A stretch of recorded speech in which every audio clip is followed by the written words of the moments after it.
अस्सलाम वालेकुम दोस्तों, एक दफा का जिक्र है कि पाकिस्तान कौमी क्रिकेट टीम की मैनेजमेंट ने स्पिन ट्रैक के नाम पर और होम एडवांटेज के नाम पर एक ऐसा कुआं खोदा और उसके बारे में सोचा कि बहुत सी बाहर से टीमें आएंगी और उस कुएं के अंदर गिरेंगी और एक ऐसा कब्रिस्तान बनाया जिसके ऊपर हमने बाकी प्लेयर्स को वेलकम भी कहा। लेकिन हम ये भूल गए कि हो सकता है कि कभी हम भी इसी कुएं के अंदर, इसी गड्ढे के अंदर चले जाएं और हम भी कभी इसी कब्रिस्तान में अपना नाम जो है वो दफन करवा के ना बैठ जाए। नाज़रीन कराम, वाज़ेह रहे कि मुल्तान क्रिकेट स्टेडियम की जो स्पिन ट्रैक पिच है उसके चर्चे न सिर्फ पाकिस्तान में हो रहे हैं बल्कि दुनिया क्रिकेट के हर कोने में हर शौकीन क्रिकेट और हर वो स्पोर्ट्स जर्नलिस्ट इसके ऊपर बात करता हुआ नजर आता है कि पाकिस्तानी जो ये मैनेजमेंट है या पाकिस्तान जो हेड कोच हैं वो इस तरह क्यों कर रहे हैं और क्यों ही वो अपने बॉलर्स को खत्म कर रहे हैं और अपने ही वो बैट्समैन की सेंचुरीज और उनके स्कोर्स कम करने में मदद कर रहे हैं।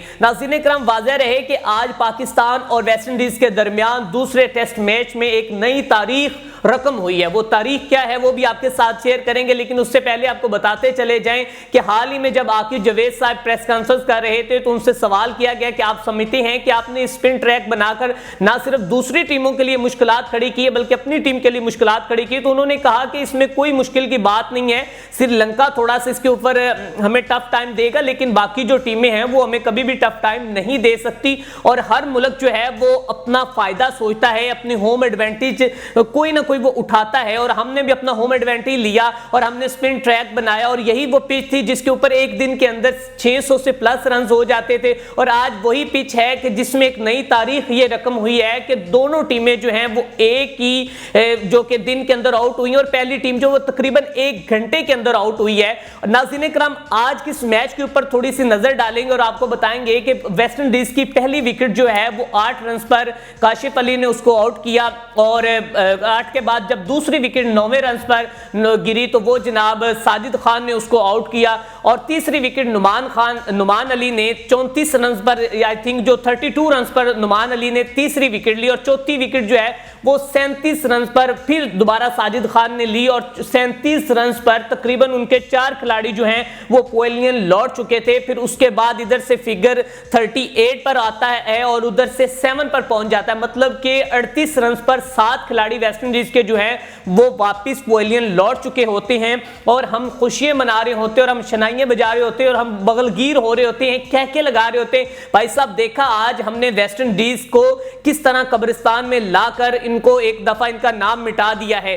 अब नाज़रीन करम, उसके बाद 54 पर बात चली जाती है और 8 खिलाड़ी आउट हो जाती हैं और उसके बाद टेल एंडर आना शुरू हो जाती हैं और फिर वो टेल एंडर पाकिस्तान कौमी क्रिकेट टीम के उन्हीं बॉलर्स को, उन्हीं स्पिनर्स को इस तरह धोते हैं कि जो पहले 34 रन पर 7 खिलाड़ियों को वापस पवेलियन भेज चुके होते हैं और वो उनकी जो घूमती गेंदें हैं वो टेल एंडर बल्कि इन स्पिनर्स को घुमाते हैं और बताते हैं कि भाई साहब ऐसे खेला जाता है। अब 95 पर उनके 9 खिलाड़ी जो हैं वो आउट हो चुके हैं और उसके बाद वो मोती जिसने हमारे मोतियों को इस तरह बखेरा कि हमें अब इन मोतियों को इकट्ठे करते हुए भी शायद कुछ टाइम लग जाएगा। नाज़रीन कराम, 9 आउट और 95 रन मतलब कि 95.9 पर ये जनाब फिगर मैं आपको बता रहा हूं वेस्ट इंडीज टीम के। अब उसके बाद उनके टेल एंडर जिस तरह इनकी धुलाई करते हैं और जनाब साजिद खान को 64 रन पड़ते हैं और यही साजिद खान जो कि पिछले दिनों कह रहा था कि अभी भी साजिद खान को बहुत, मेरे ख्याल में बहुत बड़ी मेहनत करने की होगी जरूरत क्योंकि उसको 6 लगाने की तो इतनी बात है और इसके ऊपर जनाब आमिर सुहेल साहब भी कह रहे थे कि उसको वनडे में लेके आए। भाई साहब, मेरे ख्याल में अभी तक इसको इधर रहने दे और इसको थोड़ा सा अपनी और इसमें प्रैक्टिस या अपनी और एक्सपीरियंस इनहेंस करने दे इसको। अब नाज़रीन कराम, उसके बाद 163 रन तक जनाब उनके पूरी टीम जो है वो आउट होती है और 163 रन पर आउट होने के बाद जनाब मैं आपको बताता चला जाऊं कि पाकिस्तान कौमी क्रिकेट टीम के जो बैट्समैन है मायानाज बल्लेबाज जनाब शान मसूद साहब आते हैं, हुरैरा साहब आते हैं और उसके साथ साथ जनाब हमारे जो बाबर भाई हैं, बाबर भाई आते हैं और आपको फिर पता है पाकिस्तान की पहली विकेट जो है वो मैं आपको बताता चला जाऊं वो 22 रन पर गिरती है और वो जो हुरैरा आउट होती हैं और उसके बाद जनाब बात की जाए अगर दूसरी विकेट की तो वो जनाब हमारी 25 रन पर दूसरी विकेट गिर जाती है और तीसरी विकेट जो है फिर हमारी 25 रन पर गिरती है। फिर चौथी विकेट हमारी 51 रन पर गिरती है, फिर 5वीं विकेट 119 रन पर गिरती है और 6ठी विकेट हमारी 130 पर, 7वीं 130 पर और 8वीं 140 रन पर गिरती है और 9वीं विकेट 149 पर और 10वीं विकेट 154 रन पर गिर जाती है। अब हमने कुआं खोदा था वेस्ट इंडीज टीम के लिए और सोचा था कि ये इसमें आकर गिरेंगे, हमें ये नहीं पता था कि इसी कुएं के अंदर, इसी गड्ढे के अंदर खुद हम गिरेंगे और हमारे ऊपर इतनी मट्टी आ जाएगी कि उस बोझ को उठाना भी हमारे लिए मुश्किल हो जाएगा। नाज़रीन इकराम, एक जानिब टेल एंडर की बात की जाए वेस्ट इंडीज की, तो जिस तरह उन्होंने इन पाकिस्तानी बैट्समैन बॉलर्स को, इन स्पिनर्स को धोया है, जिन्होंने एक नई तारीख रकम की है और नुमान अली ने, जो कि पाकिस्तान की तारीख में पहली दफा वो पहले स्पिनर हैं कि जिन्होंने हैट्रिक की है। इससे पहले वसीम अकरम कर चुके, अब्दुल रज़ाक कर चुके हैं, मोहम्मद समी कर चुके हैं टेस्ट क्रिकेट के अंदर और नसीम शाह 2022 में कर चुके बांग्लादेश के खिलाफ और वसीम शाह जो हैं उन्होंने 1997 में आई थिंक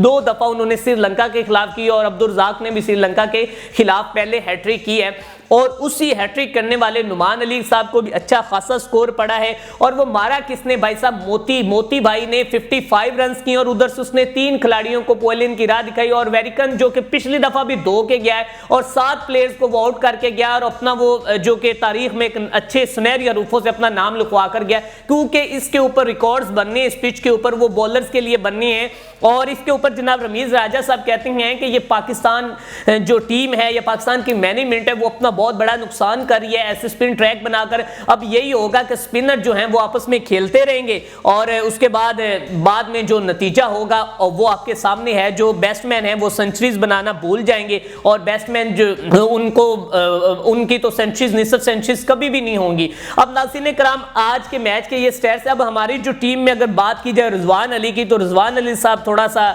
उसने जम के खेला है और वो भी एंड पे आउट हुए 49 पर। और